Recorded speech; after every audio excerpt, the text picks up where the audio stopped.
Ang madaling araw din, isang malakas na lindol ang tumama sa Cebu.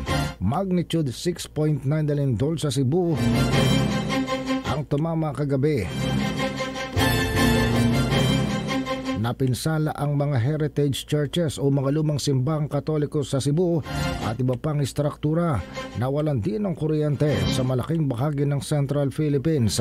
Sinabi ng PHIVOLCS, Philippine Institute of Volcanology and Seismology, na ang kanilang naunang pagsukat ay magnitude 6.7 bago ito tuloy ang in-adjust at in-upgrade sa 6.9. 9:59 PM o isang minuto bago mag-alas 10 kagabi nang maganap ang pagyanig. Natukoy ang epicenter o sentro ng lindol sa laing 21 kilometro northeast ng Bogo City, Cebu. At mababaw lamang ang pinagmulan ng lindol kaya naging mapaminsala 5 kilometro lamang. Pero sa pagsukat ng US Geological Survey, initially naitala nila sa magnitude 7.0 bago ni-revise at ginawang 6.9. Babala ng PHIVOLCS ng posibleng minor sea level disturbance ay maganap at nanawagan sa residente ng Leyte, Cebu at Biliran na huwag munang pumalaot at lumayo sa baybaying karagatan. Pero sabi naman ng Pacific Tsunami Warning Center sa Estados Unidos, wala namang banta ng tsunami sa bahaging ito ng karagatan sa Pilipinas.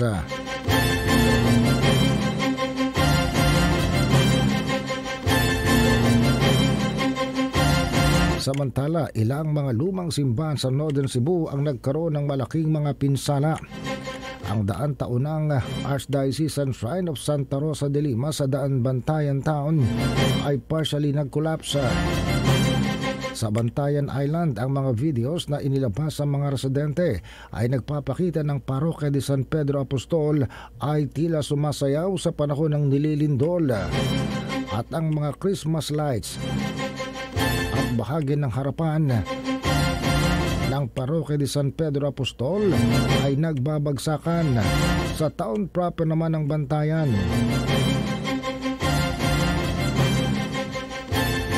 sa malapit na simbahan, narinig ang malakas na mga tunog na nagbabagsakang peraso ng bato na nahuhulog mula naman sa istruktura ng sinaunang simbahan.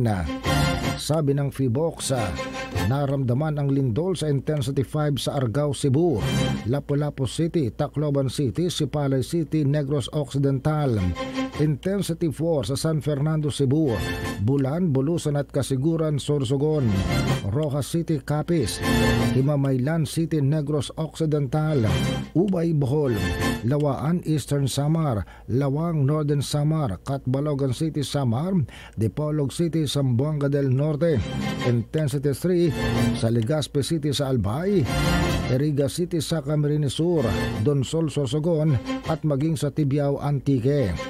Samantala, naitala ng mga instrumento ng PHIVOLCS ang intensity 6 sa Cebu City, Villaba, Leyte, intensity 5 sa Argao, Asturias, Danau City, Talisay City, Pawang sa Cebu. Ganon din sa Lapu-Lapu City, Esperanza, Masbate, Abuyog, Carigara at Hilongos, Leyte at maging Ormoc City. Intensity 4 sa Moalboal, Cebu, Bulusan, Sorsogon, Rojas City at Tapas sa Capiz, Kawayan, Biliran, Alang-alang, Leyte, Palapag, Northern Samar, Sogod, Southern Leyte at Magsaysay, Davao del Sur. Sinabi ng mga residente na sila'y niyanig ng malakas na lindol. Kita nga raw nila ang kanilang makagamitan gaya ng mga aparador na tila sumasayaw at sila lahat ay nahilo. Sa Bantayan din sa Cebu, marami sa mga bahay ang napinsala at inakala nilang guguho na raw ang kanilang mga tahanan. Samantala, ang Cebu Provincial Government nagulat na isang commercial building at paaralan sa Bantayan ang nag-collapse. Samantalang ilang mga lansangan sa barangay ang napinsala at dito nakitang manipis ang semento na naman at walang bakal. Sinabi ng mga otoridad na dahil naganap ang lindol ng alas 10 na halos ng gabi, mas marami ang nakaligtas dahil marami sa mga gusali na pinupuntahan ng mga tao gaya ng mga malls ay unoccupied nang maganap ang paglindol o wala ng mga tao.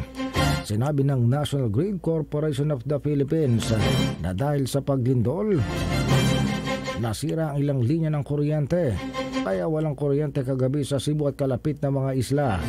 Hanggang sa ngayon, ginagawa pang assessment ng NGCP. Samantala, nanawagan naman ng Cebu Governor si Pamela Baricuatro sa mga residente na manatiling kalmado at kumilos patungo ng open areas. Huwag mo nang dumikit sa mga dingding o mga struktura na pwede mag-collapse anumang oras dahil inaasahan pang mga aftershocks batay na rin sa anunsyo ng PHIVOLCS. Nakikipag-coordinate na ang local o provincial government habang mga lokal na opisyal para sa assessment ng sitwasyon. Samantala, sinabi naman ng PHIVOLCS, Philippine Institute of Volcanology and Seismology, na asahan na raw ang mga aftershocks at maaring ito ang higit pang makabigay ng higit na pinsala matapos yumanig ng malakas kagabi. Sinabi pa ng PHIVOLCS na ang Pilipinas ay nasa tinatawag na Pacific Ring of Fire kung saan ang mga tectonic plates ay nagsasalpukan. Ito ang dahilan kung bakit nagkakaroon ng madalas na paglindol at mga volcanic activity sa bansa.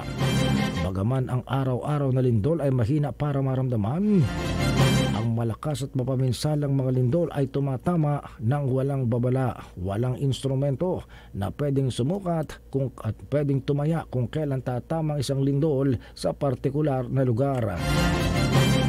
Umabot na sa bilang na 19 ang kumpirmadong bilang ng namatay. Kasunod ng magnitude 6.9 na lindol sa Cebu na tumama kagabi. Ayon pa rin sa Cebu Provincial Information Office, 9 na matanda at 4 na minor de edad ang namatay sa Bogos City. Bate pa lang ito sa initial report mula sa Kapitolyo.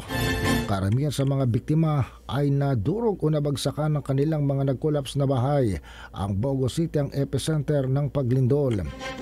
Sabay naman ng San Remigio, 5 ang namatay na kumpirmado kasama ng 10 taong gulang na bata.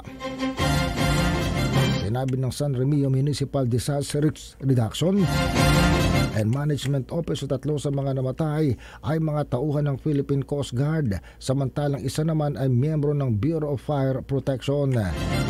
Natrap sila nang bumagsak ang konkreto na dingding sa loob ng gym kung saan nagaganap ang basketball league sa pagitan ng dalawang ahensya nang tumama ang lindol. Inilagay na ng local government ang buong bayan ng San Remigio sa ilalim ng state of calamity dahil sa malaking pinsalang dala ng paglindol. Ayon kay Mayor Rex Herona, may isa ring senior citizen ang namatay sa malakas na paglindol. Nakipag-ugnay na ang official o ang provincial government ng Cebu sa tanggapan ni Pangulong Ferdinand Marcos Jr. at humihingi ng tulong. Nagde-deploy na ng mga boom trucks at mga dump trucks sa iba't ibang lugar para sa clearing at maaari pang mga rescue efforts.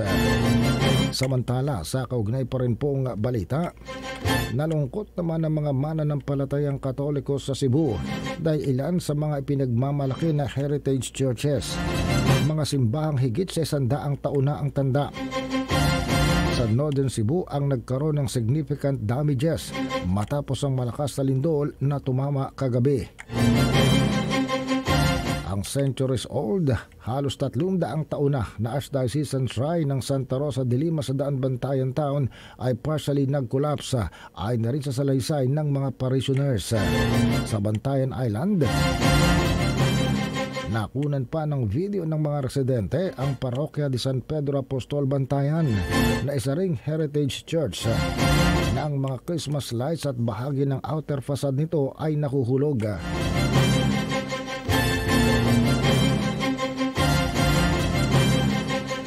Ang pagyanig ay naramdaman din sa kalapit na mga isla. At paalala ng PHIVOLCS, ang aftershocks at mga pinsalay inaasahan kasunod ng malakas na pagyanig kagabi. Samantala, dahil